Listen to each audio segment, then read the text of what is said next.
ደብረ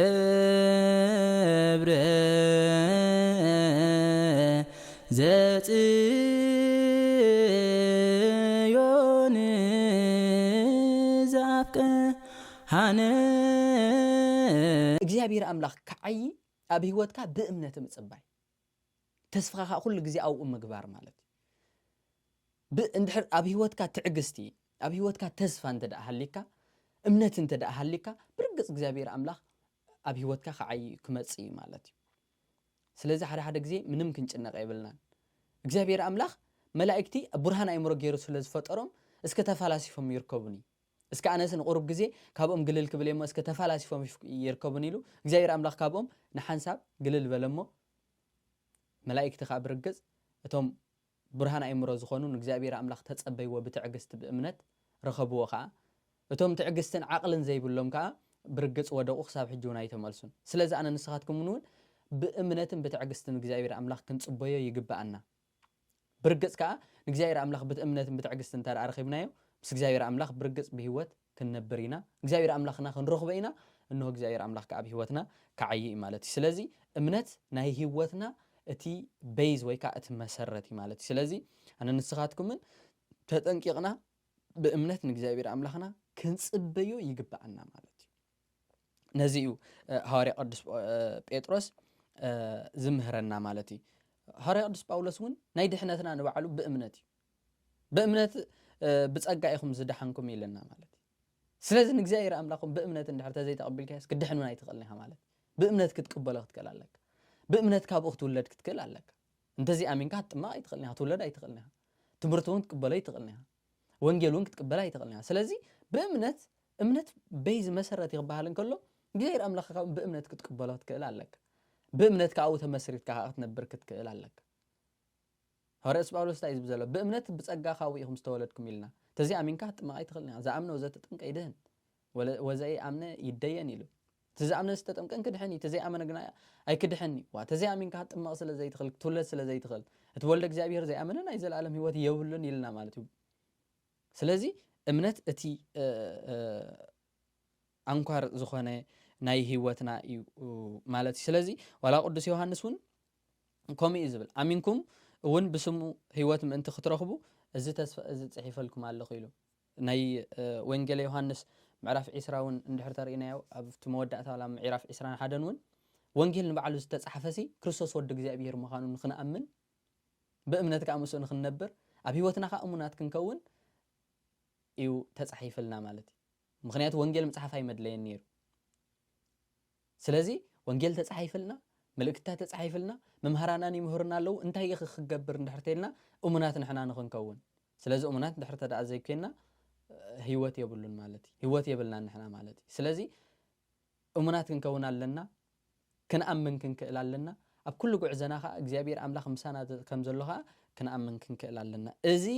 ናይ ህይወትና መሰረት ስለ ዝኾነ እዩ ማለት እዩ እዚ ናይ ህይወትና መሰረት እዩ ብዘይ እምነት ክንንቀሳቀስ ክንክእል ኣይንኽእልን ኢና ብዘይ እምነት ምስ ሰብ ክንነብር ኣይንኽእልን ኢና ብዘይ እምነት ሓዳር ክንገብር ኣይንኽእልን ኢና ብዘይ እምነት ክንሰርሕ ኣይንኽእልን ኢና ብዘይ እምነት እግዚአብሔር ክንነብር ኣይንኽእልን ኢና ኣብ ኩሉ ጉዕዘና እሙናት ንኹን ኣብ ሓዳርና እሙናት ንኹን ኣብ ስራሕና እሙናት ንኹን ኣብ ኩሉ ጉዕዘና እሙናት ንኹን ነዚ ከዓ ንእግዚአብሔር አምላኽ ብፍጹም ንነብሮ ምስ ደቂ ሰባት ከዓ ብፍጹም ብሓጎስ ብፍቕሪ ንነብር ማለት እዩ እሙን ተደኣ ኮንካ ኩሉ ሰብ ኣባኻ ምስጢር ክቐምጥ ይኽእል ስራሕ ምሳኻ ሸርክነት ገብር ይኽእል ገንዘብ ተደሊ ምሳኻ ገንዘብ ገብር ይኽእል ተተጸጊሙ ምሳኻ ክማኸር ይኽእል ኩሉ ነገር ማለት እዩ ዓለም ዋላ ሃገር እውን ንዓኻ ብእምነት ሓደራ ክትበካ ትኽእል ኩሉ ነገር ስድራኻ ንዓኻ ዝኾነ ነገር ምስጢር ንዓኻ ክህቡኻ ክእሉ ኣብ ኩሉ ጉዕዘኻ እሙን ተደኣ ኮንካ ዝተጸገመን ዘይተጸገመን ኣዝማድካ ይኾኑ ፈተውትኻ ይኾኑ ዘይፈተውትኻ ይኾኑ እሙን ተደኣ ኮንካ ኩሉ ሰብ ናባኻ ይመጽእ እስኻ ከዓ ብኣንጻሩ ኣማኒ ከዓ ክትከውን ክትክእል ኣለካ ማለት እዩ ስለዚ እሙናት ክንከውን ኣመንቲ ከዓ ንኹን እግዚአብሔር አምላኽ ንእመኖ እግዚአብሔር ኣብ ህይወትና ከም ዝዓይ ንእመን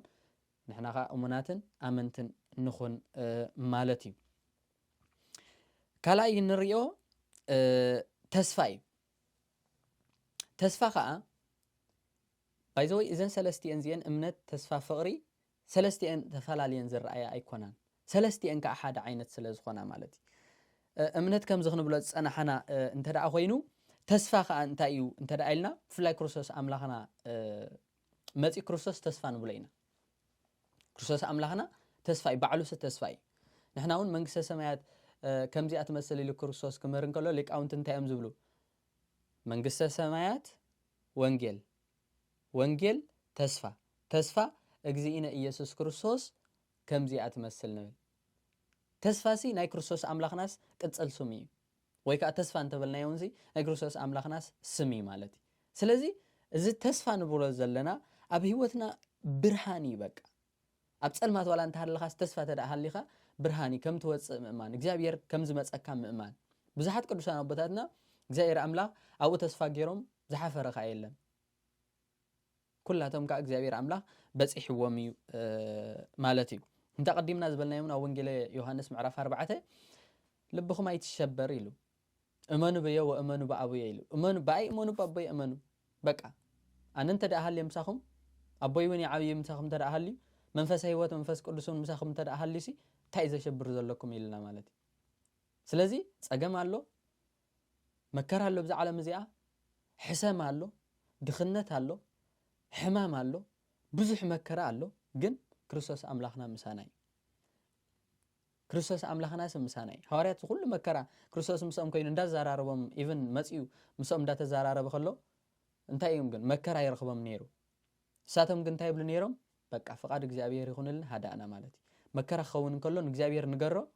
ብዛዕባ እቲ መከራ ግን ኣይትሕሰብ እግዚአብሔር ፍቃድካ እንተደኣ ኮይኑ ንዓይ እውን እዚ ጸጋ ኢልካ ሂብካ ንክኸውን ስለ ዝኽእል ስለዚ ተመስገን ኣምላኽ ኢልካ ምጽባይ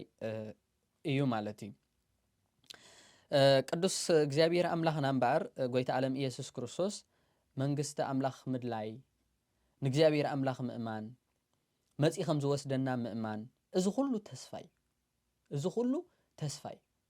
ምክንያቱ ኩሉ ብሕልናኻሲ ናብ ሰማይ ከም ትኸይድ እግዚአብሔር ኣምላኽ ኩሉ ግዜ ኣብ ቅድሚኻ ጌርካ ከም ትርእዮ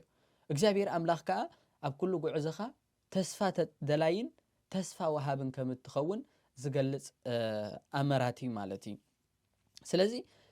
ኣብዚ ዓለም እዚኣ ብፍላይ ክርስቶስ ኣምላኽና ዝገለጻ ደስ ትብለኒ ቃል ኣላ ዋላ ሐዋርያ ቅዱስ ጳውሎስ እውን ኣብ ቀዳማይ ቆሮንጦስ ገሊጽዋ ኣሎ ማለት እዩ እንታይ ኢሉ ኣብዚ ዓለም እዚ መከራ ኣለኩም ኣብዚ ዓለም እዚ ብዙሕ መከራ ኣለኩም ኣብዚ ዓለም እዚ ጸገም ኣሎ ግን ኢልና ክርስቶስ ኣምላኽና ወንጌል ዮሐንስ ምዕራፍ 16 ፍቕዲ 33 ኣብ ዓለም ብዙሕ ጸበባን መከራን ኣለኩም ግን ኣይትጨነቁ ምክንያቱ ኣነ ንዓለም ስዒረያ ኢልና ዓለም ሪኢኻ ትሰዓር ኩሉ ጸገም ይሓልፍ እዩ ኩሉ ጸገም ይሰዓር ኩሉና ምስ ጎይታና ንድሕናን ኢየሱስ ክርስቶስ ወይ ከዓ ምስ እግዚአብሔር ኣምላኽና ናይ ምንባር ተስፋ ኣለና ስለዚ ነዛ ተስፋ እዚኣ ከዓ ኩሉና ክንረኽባ ኢና ስለዚ ኣብዚ ዓለም እዚኣ ግን መከራ ኣሎ ጭንቀት ኣሎ ጸበባ ኣሎ ግን ክርስቶስ ኣምላኽና እቲ መራሒና ዝኾነ እቲ መምህርና ዝኾነ እቲ ኣቦና ዝኾነ ንሱ ስለ ነዛ ዓለም እዚኣ ዘሰዓራ ንሕና ከዓ ነዛ ዓለም እዚኣ ክንስዕራ ኢና ምስኡ ኮይና ንሱ ብርሃን ኢልና ንስኻትኩም ከዓ ብርሃን ኢኹም ክርስቶስ ኣምላኽና ነዛ ዓለም እዚኣ ማይ ኮይና ነይራ ብሓጢኣት ንሱ ግና መጺ ጨው ገይሩ ኣመቅር ኣቢሉ ንዓና ከዓ ጨዋ ኢኹም ነዛ ዓለም እዚኣ ኣመቅር ዋይሉ ሂብና እንትምንታይ ብትምህርቱ ወንጌሉ እንዳስፋሕና እዛ ዓለም እዚኣ ከነመቅራ ስለ ዘለና ማለት ስለዚ ንሕና ናይ ክርስቶስ ኣሰርቲ ተኸተልቲ ክርስቶስ ኣብ ዘለዎ ንነብር እንታይ ኢልና መጺ ክወስደኩም ምሳይ ክትነብሩ ኢኹም ኢልና ንሕና ተስፋና ንሱ እዩ ማለት እዩ መወዳእቱ ሐዋርያ ቅዱስ ጴጥሮስ እውን ሐዋርያ ቅዱስ ጴጥሮስ ናይ ተስፋ ሐዋርያ እዩ ዝበሃል በቃ ኣብ ኩሉ ጉዕዝኡ ተስፋ እዩ ዋላ ኳስ እንተሕር ተሪኢኹም ኣብ ግብሪ ሐዋርያት ኣብታ ናይ መጀመርታ መንፈስ ቅዱስ ወሪድሎም ምስ መሃረ 3000 ሰባት የእሚኑ ምሰጥመቐ እንታይ እዮም ዝብል ኦ ሊቃውንቲነ ኦ መምሃራኒነ ምን ተንግበር ከመ ንድሃን ኢሎሞም መምሃራና የሕዋትና ኢሉ እውን ጽሒፍዎ ሉቃስ ሐዋርያ ሉቃስ ወንጌላዊ ሉቃስ ክጽሕፍ እንከሎ እንታይ ኢሎም ኣቱም የሕዋትና ኣቱም መምሃራና እሞ ክንድሕን ዳ እንታ ክንገብር ምስ በልዎም ሐዋርያ ቅዱስ ጴጥሮስ እንታይ ኢልዎም እዚ ተስፋ እዚ ንዓኹምን ንደቅኹምን እሞ ሓጢኣትኩም መታን ክሕደገልኩም ስም ክርስቶስ እንዳ ፀዋዕኹም ተጠመቑ ኢልዎም ርኢኹም ድሕነት ወንጌል ተበልካ ተስፋ እዩ ጥምቀት ተበልካ ተስፋ እዩ ብክርስቶስ ምእመን ተበልካ ተስፋ እዩ ክርስትናው ናብራ ተስፋ እዩ ወንጌል ተስፋ እዩ ክርስቶስ በዓሉ ተስፋ እዩ መንግስተ ሰማያት ምውራስ ተስፋ እዩ ስለዚ ኣብ ኩሉ ጉዕዘና እንታይ እዩ ተስፋ እዩ ማለት ስለዚ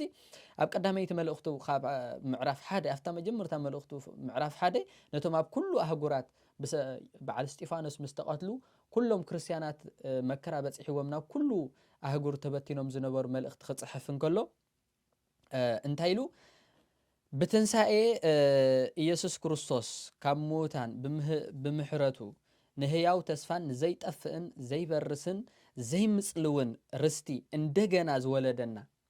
ነቲ ዘይጠፍእ ዘይበርስ ዘይምጽሉ ከዓ ከም ዝቆጽል ዝምጽሉ ሲ ተስፋና ሳይምጽሉኒ ተረዲእኹምኒ ንህያው ተስፋ ዝወለደና ኣብ ጎይታና ንድሕናን ኢየሱስ ክርስቶስ ክብሪ ምስጋና ንዑ ይኹን ይብል ንሕና እዚ ተስፋና ህያው ተስፋ እዩ ተስፋና ከዓ ሲሉ በራሳይ ኣይኮነን ጠፍኣይ ኣይኮነን መጽላዋይ ኣይኮነን እንታይ ዳ ዘይጠፍእ ህያው ዘለዓለማዊ ምክንያቱ መንግስተ ሰማያት ዘለዓለማዊት ስፍራ እያ ግን ንሕና ንመንግስተ ሰማያት ዘይኮንና ንክርስቶስ ኣምላኽና ኢና ንናፍቕ ንክርስቶስ ኣምላኽና ምስኡ ኮይንና ንሱ ኣብ ዘለዎ ኢና ንናፍቕ ማለት እዩ ንሱ ኣብ ዘለዎ ክንነብር ምስኡ ክንነብር ስሉስ ቅዱስ እንዳበልና ክነመስገን ምስ ቅዱሳን መላእክቲ እንናፍቐሉ እዚ ተስፋና እዚ ከዓ ዘይጠፍእ ዘይበርስ እዩ ማለት እዩ ዋላ እውን ድሕር ተሪእና ብቀዳማይ ጴጥሮስ እውን ምዕራፍ 3:15 እውን ነታ ኣባኻትኩም ዘላ ተስፋ ንዝሓትኩም ዘበለ ምኽንያ ምላሽ ይብኩም መታን ክትክእሉ እንታይ እዩ ዝብል ድልዋትኩን እዩ ዝብለና ኣባና ተስፋ ኣለና ተስፋ ድሕነት ተስፋ ህይወት ተስፋ መንግስተ ሰማያት ተስፋ ክርስቶስ ተስፋ ወንጌል ተስፋ ኩሉ ነገር ዝኾነት ኣባና ዘላ ተስፋ እንታይ እዩ ተስፋኻ ንስኻሲ ኣብ ክርስትና ጉዕ ዘለካ እንታይ እዩ ተስፋኻ ጽባሕ ስቲኢኻ ክትረክብ እንታይ ናበይ ኢኻ ንመን ኢኻ ትጽበ ዘለኻ ናበይ ኢኻ ትኸይ ዘለኻ እንታይ ኢኻ ትምህር ዘለኻ ወንጌል ንዓኻ እንታይ እዩ ክርስቶስ ንዓኻ እንታይ እዩ መንግስተ ሰማያት ንዓኻ እንታይ እዩ ሐዋርያ ቅዱስ ጳውሎስ ንዓኻ እንታይ እዩ ኢሎም ንዝሓቱና ዘበለ ኩሉ ተስፋ ነታ ተስፋና ምላሽ ይብና ምእንቲ ክንክእል ድልዋት ኩኑ እዩ ዝብለና ኣቐዲሙ ግን ንክርስቶስ ከም ጎይታ ብልብኹም ባርኹ ይብለና ክርስቶስ ኣምላኽና ጎይታና እዩ ጎይታ ጎይቶት ንጉሰ ነገስት ኣምላክ ኣማልክቲ ዝኾነ ማለት እዩ ስለዚ ተስፋናትና ክርስቶስ እዩ ተስፋና እዛ ምድሪ እዚኣ ዘይኮነት ሰማያዊት እያ እዚኣ ክንብል እንከለና ኣብዚ ምድሪ እዚ ኣይነ ንበራ ኣይኮነ ኣብዚ ምድሪ እዚ ክንፅዕር ኣለና ክንሰርሕ ክንመሃር ክንወርድ ክንድይብ ምስ ሰባት ሚሂን ክንብል በቃ ዝከኣለና ኩሉ ክንገብር ኣለና እዚ ኩሉ ስጋዊ ብስጋና ክንነብር ስለ ዘለና ማለት እዩ ነገር ግን ኣብዚኣ ከምዚኣ እንዳገበርና ኣብዛ ምድሪ ጠፋእቲ ኣይኮንናን ከምቶም ብዙሓት ዝብልዎ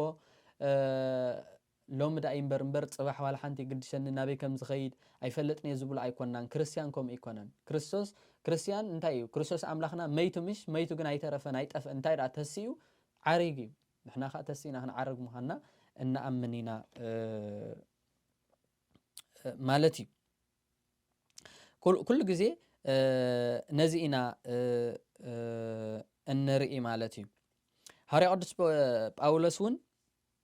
እዚ ኩሉ ምስ ገለጸ ኣብ ክርስቶስ ኣምላኽና ዘለና ተስፋ ስቂልና ተስፋ እንዳበልና ንነብር ዘይኮነስ እቲ ተስፋ ንሱ ከምዘይሕፍር ኣብ ሮሜ መልእኽቲ ሮሜ ምዕራፍ 5:5 ተስፋሰ እያስተሃፍር ተስፋ ኣይሕፍርኒ ኢልና ማለት እዩ ተስፋ ኣይሕፍርኒ እዚ ኩሉ ንብሎ ዘለና ክርስቶስ ኣምላኽና መንግስተ ሰማያት ወንጌል ክርስትናዊ ናብራ ክርስትናዊ እግዚኣብሔራዊ ናብራ ኩሉ ኣብ እግዚኣብሔር ዘለና ኩሉ እንታይ ይገብርኒ ኣይሕፍርኒ ክርስቶስ ኣምላኽና ኣይሕፍርኒ ንቃሉ እሙን እዩ ዝሃቦ ተስፋ ዘይርስዕ እዩ ንሱ ኣብ ህይወትና ይዓይ እዩ ኣብ ህይወት ቅዱሳን ኣብ ብዙሓት ቅዱሳን ቦታትና ዓይ እዩ ኣባና ከዓ ዓይ ምክንያቱ ንሕና ናቱ ፍጡራት ናቱ ውሉድ ስለ ዝኾንና ተስፋስ እያስተሃፍር ተስፋ ግና ኣይሕፍርኒ